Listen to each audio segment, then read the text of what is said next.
Well, hey there, everybody. I'm Michael Osinski. And I am Tyler Esselman. And you are listening to This One Goes to 11. This One Goes to 11. You're back. You made it back to the This One Goes to 11 living room. It's our podcast where we invite a friend, a family member, or a member of our community on to make their case for what they believe is a perfect album. So perfect that 10 out of 10 just isn't good enough. How you doing, Michael?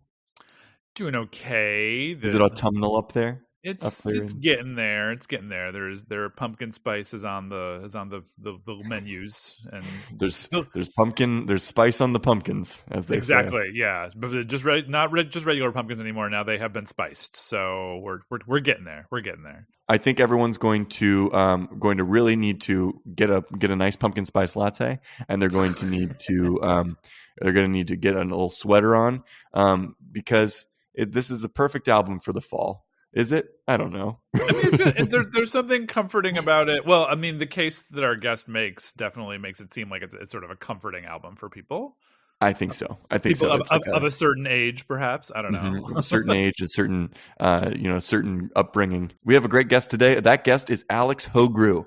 Alyx is a dear friend of mine. She is a writer and filmmaker from Los Angeles. She loves hiking in Griffith Park, cooking, taking tap class, watching movies, listening to music, and writing, of course. She's been friends with me since kindergarten and is so stoked to be on this podcast. She knows every word to When Harry Met Sally, and she currently lives in Los Feliz with her fiance, Ben. Hello, Ben. Hello, Alyx. This is a wonderful episode.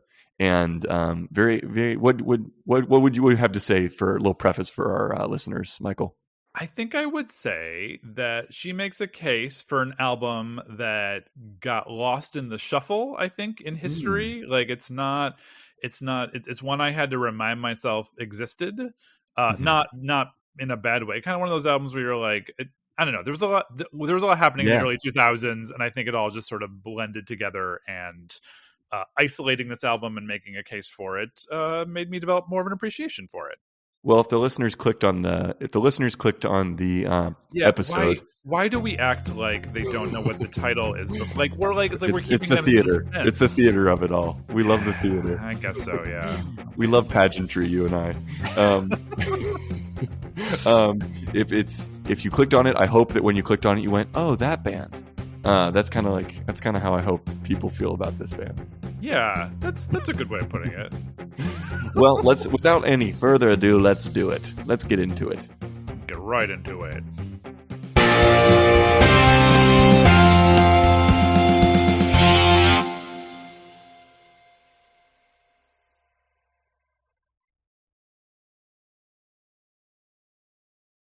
Alyx Hogrewe, welcome to This One Goes to 11. Boom! We gave you a new theme song. That's like in addition to our normal theme song. Alyx Hogrewe gets a special one. That was like off the cuff. Yeah, I like that a lot. What's up? How are you? I'm good. I'm really good. I'm excited to talk about something corporate.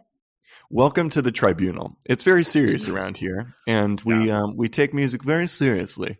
So you can rest assured that since we asked you to be on the show, we think you can be very serious about music as well. I'm extremely serious about music. I studied for this. Yeah, I believe it. There will be an exam at the end. Just so I'm ready for it. Yeah. But it's like but if this is a school or an academic institution, we're really non-hierarchical. We're like Waldorf. A Waldorf school, like that sort of situation. Yeah, I can vibe with that for sure. We've been compared to Montessori establishments. We're the Montessori podcast, the Montessori music podcast. That's high praise, yeah.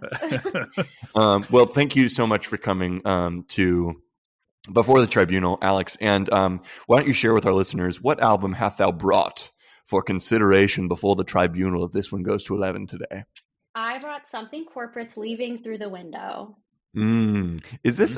I think this might qualify as a deep cut now, right? This feels like a deep cut. I think so. It's so hard because I feel like I listened to all of their stuff all at the same time. And so when I went back to try and find, I knew that Something Corporate was like a band I would proposed to talk about, but I didn't know that Leaving Through the Window might be the album because they have so many good songs from so many different albums. But this felt like a classic. I've noticed that about them. Mm-hmm. Yeah, and then I also in my like re-listening to this, I realized how long this one was, and that a lot of people who, when it came out, were like, this is crazy long. It's 58 minutes, which it is a long crazy. album. I agree with that. Which might be part of why I chose it, because they have so many good songs on this one.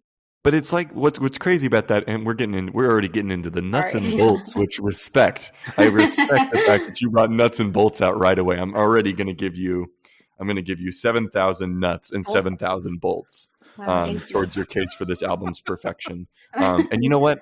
Actually, we'll get to the bread and butter. Why don't before we do that, Michael, we have everyone's favorite segment that we need to share, just in case any of our listeners don't know who Something Corporate is, and want a little bit more context. So, Michael, what are we bringing for them today? What's the segment called today? The segment is called A Beginner's Guide to Something Corporate's Leaving Through the Window in 60 Seconds. In 60 seconds, and you're doing it today. 60 damn seconds. I'm doing it. Yep.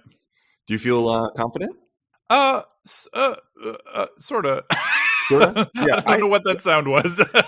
I think you're staying humble, which we need to do as the leaders of this show. We need to stay humble. Yeah, as Kendrick said. Well, I was raised Irish Catholic, so I'm never allowed to congratulate myself. No issues there. Like no issues in place. Yeah, no. Excellent. Well, in that spirit, I have a minute on the clock. Shall we? Yeah, we shall. Starting in 3, 2, 1, go. I want to save you a trip to Wikipedia, so I'm going to tell you about a SoCal band that got started in 1998, Something Corporate, the brainchild of vocalist, pianist, and garage band king Andrew McMahon. They recorded their first album with the help of a local venue owner who liked them so much he put up the money for the recording. Much like a hurricane, they soon took the alt-rock / power pop / pop-punk world by storm, rising to fame alongside bands like Dashboard Confessional, opening for Better Than Ezra and Sugar Ray, and attracting the attention of Drive-Thru Records, who produced their first EP in 2001. The next year, they released their major label debut, Leaving Through the Window, featuring new material alongside re-recordings of old tracks, like the single If You See Jordan. The band went on hiatus in 2004, and McMahon quickly formed the solo project Jack's Mannequin, with all but one member of the Something Corporate lineup. Then, bad news. McMahon was diagnosed with leukemia. Good news, he's now in remission. The band has remained in suspended animation, quotes, with multiple reunions over the past decade and a half, and this October, they'll play the When We Were Young Festival in Las Vegas. Ooh! Yes. I always want people to know that that's my alarm tone too. Like it's nice for people. It says a lot about a person what their alarm tone is. Oh yeah, most definitely. Right, Michael. What a journey. That was pretty damn good. I did all right, I guess. Damn good. But Alyx, it's up to you as the self-appointed Something Corporate, Jack's Mannequin, Andrew McMahon, Greater Expanded Universe expert. It's down to you to say, how did Michael do? If you had to grade him on his job of giving a 60-second intro to this band and this album, in your own way, in your own terms, how did he do? Great. I mean, 10 out of 10, 5 out of 5 stars. You win the Oscar. You get an Oscar. You win an Oscar. Yeah, I think you did in 1 minute. You did the hits. Okay. I think that was pretty good. And you went all the way to like Jack's Mannequin and where they are now, and then they're playing it. I feel like it's a really good description of that. Well, yeah. Thank you. I think that's the first Oscar that's ever been given out on this show, which I'll accept it. I'll accept it. You're like Halle Berry right now. Listeners, I wish you could see Michael. He's like shaking like Halle Berry right now. I'm having my own Monsters Ball over here. Yeah. I will say though, like, I think, not to give too much away about this season, but I do feel like looking at how we divvied up these 60-second intros, I do feel like this season Tyler has gotten the more massive tasks, I think, like trying to sum up David Bowie in 60 seconds. And there's another one coming up later this season that he's in charge of that I'm kind of like, oh, how do you do that? So, Good luck to you. Before we dive too deep into the artist and the album, and I know you got tons to say. I can feel the excitement coming across the Zoom screen. But before we do that, we like to ask our guests a very important question, which is, what's your relationship with music, writ large, as the kids say? It's a great question. Yeah, I did not grow up like playing music really. Mm. Like my parents put me in piano class and then they quickly took me out of it. And I like dabbled in guitars that like I got a gift of a guitar from my sister for Christmas, and then I like tried to play that a little bit. I was never like playing it, but I was always like listening to it, and like I'm such a big fan of it, and I wish I could play, but I just like I don't know. I listen to music every day. I'm always like listening in Yeah. I have my AirPods on like literally 12 hours a day, just listening. And I love getting into like a band and like listening to it just like nonstop for like months and months and months, and then revisiting it years later. So I'm a big listener. Mm. I don't play. I wish I did, But you're a dancer though. but yeah. I am a dancer, yeah. So it does, yeah, I like to tap dance and then do ballet, and like, yeah, it does. I definitely like feel like I have a deep connection with Mm-hmm. music. I just don't understand music theory, which I'm sure a lot of Listen, people don't. I don't mean to speak for Michael, but this is not a music theory knowing podcast. Yeah, This is good. like, I wouldn't be qualified for that at all. right. But I do, And yeah, if I love music. we should have just like a big sticker on the logo that says these MFs don't actually know anything about music on a theory level. I do keep. I don't know. I keep seeing though on like Stereo Gum every once in a while. So there's some article where someone's like, so and so breaks down the music theory of this album, and I'm like, oh, that's kind of interesting, but also like, I don't know. I feel like it would need to be a very special segment of our show where someone comes in and talks about like, I don't know, like rising fourths or descending, just passing tones or something. I don't know what they're called. But Yeah, I watch like the Nicholas Britell Vanity Fair, like break down the Succession theme song, those sorts of things. Those are fun. But those are fun. That's good content, you know. If we're living in the age of content, it's like, man, something. If you told somebody 50 years ago that they're like, someday you'll be able to just like look at a screen and these little stories will be told for you that will be really interesting and about a lot of the things that you like, and they'll be short. Yeah, exactly. You can know a little bit about everything. Yeah, isn't that crazy? The age of knowledge, I suppose. Is it knowledge? Yeah, well. Is it? I don't know. I feel like knowledge is the thing. Knowledge is the thing that we keep theoretically growing in, right? Like we know more if we're this is getting deep, but like it's like we know more continuously. Like it seems like we're continuously discovering more about the physical world around us and what it's like to be here. But are we actually learning anything? They're learning anything new about how to do it? I don't know about that.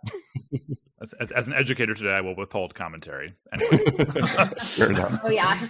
I have to say, I told my dad I was going to be on this podcast with you guys, and he was super excited about it. And he said that his pick would have been the Doors, the song "Light My Fire," "Light Your Fire." Jerry. Yeah, because he was like, I was telling him about like how I picked this podcast, or how I picked this album for being on here, and then he was like, he was very jazzed about it. And he said that's it was awesome. Shouts to you, Jerry. Hope you're doing well. That's a great choice, and I don't think we don't want to pull the curtain back too much on what other people nominate, because we don't want to influence anybody's nominations that they might make in the future. But I don't know if we've seen the Doors on any of our lists. I don't think it's come across yet. Although I will say, again, not to pull too much of the curtain back, but I will say that Tyler and I have formulated a list of a few albums that if anyone comes forward with them, they will be automatically asked to be guests on the podcast. But we're not going to tell you what's on that list, though. Yeah. Okay, so speaking of Jerry, what was the kind of music? So for context, everybody, Alyx and I have known each other since kindergarten. We were Bay Laurel Dolphins, baby. And can you have the Bay Laurel? California 91302. So we were a couple Bay Laurel Dolphins. So we've known each other that long. So I know Alex's family, and Jerry and Jan. Shouts to both of you. What kind of music were they playing around the house? What was the soundtrack of your childhood? Yeah, they were playing. Yeah, they definitely like were always playing music. Like my mom loved James Taylor. My dad loved James Taylor. My first concert was a James Taylor concert, actually at the Greek Theater, right up in Griffith Park. Yes. And yeah, it was amazing. And yeah, so I grew up like listening to James Taylor and Carole King and the Doors, and I have all the music from that era, Mm-hmm. and yeah, and they were always, my dad was always spinning records, and Eric Clapton, Mm-hmm. yeah, the Eagles, like everything from back then. James Taylor was like the first artist I like was really listening to a lot as a kid.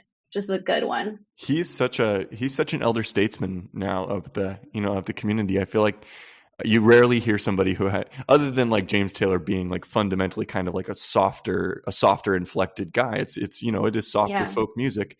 Like other than that, like kind of being gentler, you don't hear much criticism of him. He's such a, I don't know, there's such a universal appeal to that guy, and a lot and there is. He's like, and he's gone through like a lot in his life, and he makes really good music, and I feel like he's been a like big friend to a lot of people in the music industry and a big inspiration to everyone else. And so I feel like, and he's still touring too. Like he just was at the Santa Barbara Bowl like a couple months ago, which I tried to get tickets for, and they were very expensive. Santa Barbara Bowl is on my list of bucket list places to see a show. Oh yeah. I think 9 Inch Nails was actually there a few months ago, Michael, which would be a great show. But Santa Barbara Bowl, 9 Inch Nails, that'd be wicked. I gotta see them again, but yeah. I want to say I saw Jack's Mannequin at the Santa Barbara Bowl. I want to say that. I can't remember. Okay. I saw just for even the idea of seeing Jack's Mannequin. I'm going to give you 800 points just for the idea of seeing Jack's Mannequin. That's a perfect segue. Let's get back to the matter at hand here. How did you discover this album? This particular Leaving Through the Window. It came out in 2002, so we were about 10 years old when it came out. 10 years old. Yeah, I did not discover it in 2002. I discovered it through Jack's Mannequin. I remember I was in 9th grade art class. I remember very specifically when I first discovered like Andrew McMahon Cinematic Universe, of course. It was in 9th grade. My friend Molly was listening to Jack's Mannequin's Everything in Transit, and she was like, "This album is so good." And that wasn't 2000. That came out in 2005, but that was like, I want to say 2007 or 2008. Okay, and then, that tracks. And so so I was like maybe 14 or 15, and then I listened to Jack's Mannequin, and I just loved that album. And then I was like, what? And then I discovered Something Corporate through that album, and Leaving Through the Window. And at that time of like my life is just like musically defined only by Andrew McMahon and his music. That was like all I listened to. So I can't remember the exact moment I discovered Leaving Through the Window, but it was like very quickly after I discovered Jack's Mannequin, and then it was just like I couldn't stop listening. So I gotta say, I think that's probably a pretty common order in which people listen to those two projects of his. I think it seems like Jack's Mannequin pretty quickly shot ahead of Something Corporate in terms of like recognition and influence and all that. Yeah, which is one definitely. of those funny things. Also, Dark Blue is like almost chillingly evocative of a period of time. I feel there is something so particular about that song. When you hear it, you're like, whoa. It's a little it's like almost creepy in a way now, because you're like, wow, being, at least for us, being sent back to middle school that quickly by a song is dangerous. Yeah, and it's weirdly universal too. I feel like a lot of people have that experience with that specific song, which is so funny. It's a great song. My Lauren, also another fun fact, everybody. Alex's twin sister is named Lauren, and my sister is named Lauren. So if you hear us reference either of them, I'll say my Lauren or your Lauren. Yes. Hi, both Laurens. Hi, both Laurens. Did you connect more specifically to, was it the music? Was it the lyrics? Was it just Andrew McMahon in general? Like what was it that drew you into this album, or I mean the artist specifically? I just remember it was like I felt like I had never heard.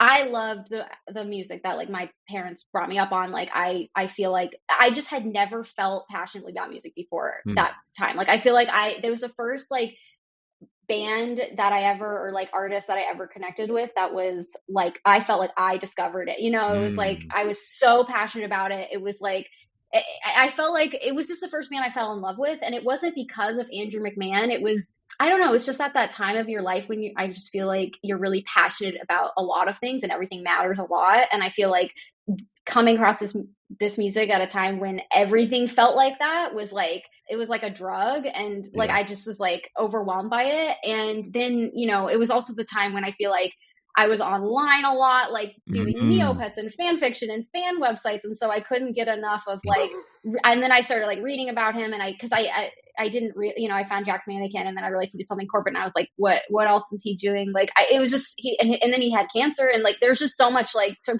like read about and go It's through. drama. And it was drama online, Yeah. but yeah. And then he just seemed like such a nice person, and like had made such good music. And it's just so interesting too, going between the projects, like of Jack's Mannequin and something corporate, because Jack's Mannequin is like the Everything in Transit's like a concept album, like about, like Southern California.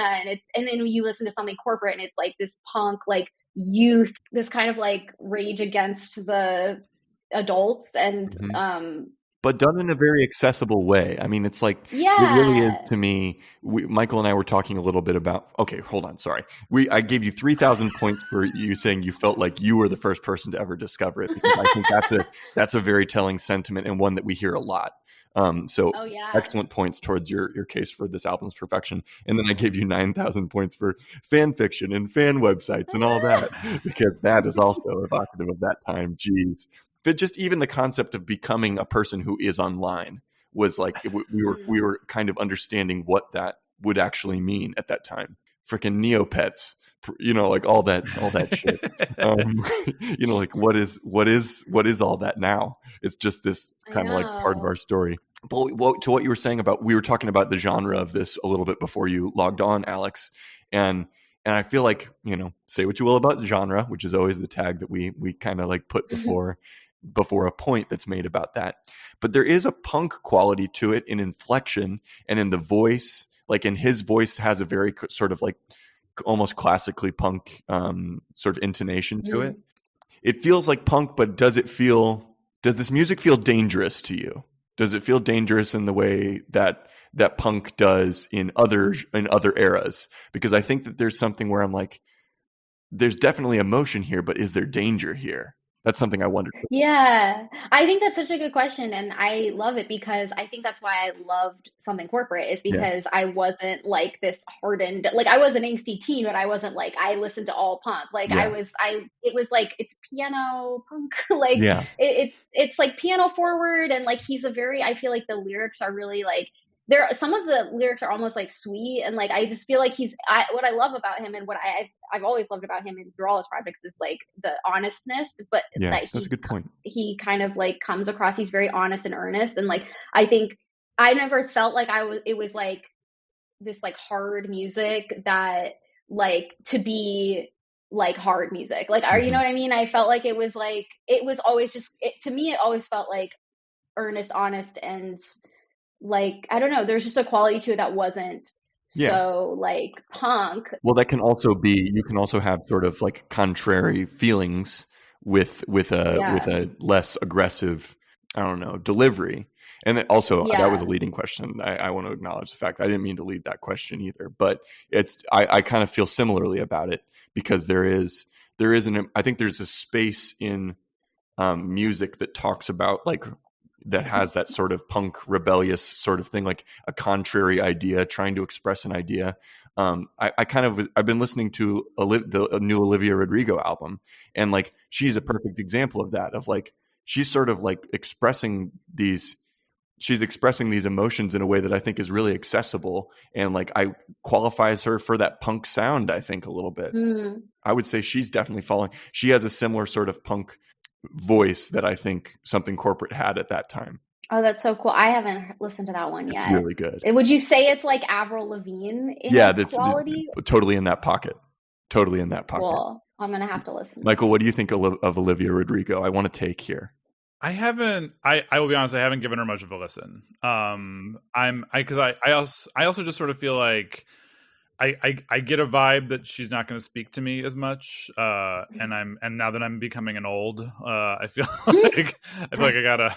I don't know. I just get that vibe. Well, because again, like, I'm like about a decade or so older than both of you, and for me, like, this Something Corporate, I will say that there's a group of bands that all came out around this time that I myself, maybe because I was like moving past that era of my life where like all the formative music was happening. Like you mentioned, Alyx, about how it was the music you discovered. I think we've talked with people on this podcast before about how the music that you listen to in your like late teens to like mid 20s or so is always going to be your favorite music for the rest of your life. And so like they came out like I think just after I had formulated all of my tastes, and so it felt like a group of bands that I wouldn't have been able to distinguish, because I like there's a little bit of emo to them, and I mean that both that's what I was wondering. A little bit, like both in terms of the, you know, more like a like I guess I would call Dashboard Confessional emo, but I would also call My Chemical Romance emo. And like I don't know, I tried before this podcast, I tried to look up like an article or something that would trace something corporate all the way back to I guess need a think piece. Give me a think piece. Like, well, yeah, and I guess like I was thinking it's got to go back to Green Day. Like I feel like Green Day has to be part of something corporate's origins. But I don't know. 100%. What do you think about that, Alex? Are you like, you latch onto the punkness? Like I love that train of thought the Green Day leads to that. I think Green Day led to a lot of those punk emo bands, and I certainly personally would classify something corporate as emo in a way. But I think there's spectrum, like, you know, like even when, you know, I know Tyler and I are big fans of Pine Grove, like I don't know about you, Michael, but I would classify them as emo, but they're just they're different type of emo. I never thought about it that way. I think I think Pine Grove being a descendant of emo, being a sort of like like an evolutionary byproduct of emo is I think it's a strong point. I'm going to give you not 10,000 points for that. Wow, I'm just racking up the points. No, but like I didn't even like think of that. Like I'm pretty sure it says that on their Wikipedia page that they're technically classified as emo. So I think just the idea of like what is classified as emo is so interesting. But I definitely think Green Day was like the blueprint for a lot of bands that came out of that time. But it's interesting what you say too about how like you couldn't really distinguish a lot of bands like in that era, like because that doesn't surprise me. And sometimes I like look back on something corporate and I'm like, why did I like, because I didn't listen to a lot of other bands that were kind of like that. I mean, again, it was probably because I was like a little bit older than that like era. Like I discovered them after they were like big. But I look back and I'm like, I didn't really listen to Dashboard Confessional. Like I didn't listen to a lot of bands in that era except for something corporate. So I don't know. They were definitely part of like the bigger kind of punk, I don't know, emo like scene. And they were kind of not even the biggest one not even close to kind of the biggest band in that time period. But for some reason that was like, you know, I don't know, just the band that I latched onto. It's possible within, you know, genres like this. I mean, like I'm a grunge kid, but I preferred Pearl Jam over Nirvana, and I just gravitated towards that band. And now that I'm like older and looking back, like there are distinct differences in their sounds. Like not all grunge was the same, but you know, like you latch on to the band that hits you in that moment, even if you don't necessarily like all the other bands or prefer those other bands that go with that one. Yeah, definitely. There was a band called Guster. Do you remember that band? You guys remember that band? I don't think I've ever even heard of that band. Yes. Sorry. My sister and I really liked that band for some reason. Like just one of those things. And my buddy Connor. It's just like, but I don't know why that band of all bands, but it feels like they've just gone away. You never even really. And also, I think there's something. I don't know how much. I don't know how much you. Like would listen to interviews and like read stuff about Andrew McMahon and all that. Like I would love to know more about that. But he seems to sort of like swim in this whole ecosystem, just like you're saying, there really is a community of bands, like especially Southern California emo punk bands that like there's a whole scene of stuff, and I'm assuming politics and things like that. And he seemed to have to be a very influential figure in that particular slice of music happening in this region. Were you conscious of that? Was that something that interested you about this band at all? I have to say, I not really. Like I did, again, I was something corporate in Jackson. I was not like, I was not looking at music, other bands at this time. Like I was like watching like interviews with him, and like I just always found it interesting. Like his I mean, I did love that he was like you know, from Southern California. I felt like that was relatable on just like a very basic level to me. But like, yeah, I wasn't keeping up with like his influence on other bands in the area. I actually don't even really I don't really even know like what some of those are. Like, Yeah. I don't know. We You want to won't- drop some names? We won't tell anyone. You don't need to know any of them. That's Yeah. the thing. I know nothing. I don't know anything about music. Something I'm corporate was sorry. the best of them all, so Sorry. you're good. Well, it feels like it's about time for us to listen to a song. So, Alex, why don't you tell us what you've chosen as your standout track from the album, and we'll give it a listen, and then we'll talk about it on the other side. I chose Hurricane by Something Corporate on their album Leaving Through the Window. Excellent. Let's give it a listen. That's the end of part 1. If you access this episode via our YouTube playlist, you're about to hear our guest's standout track. If you'd like to jump ahead to part 2, you'll find a link in the description of this episode.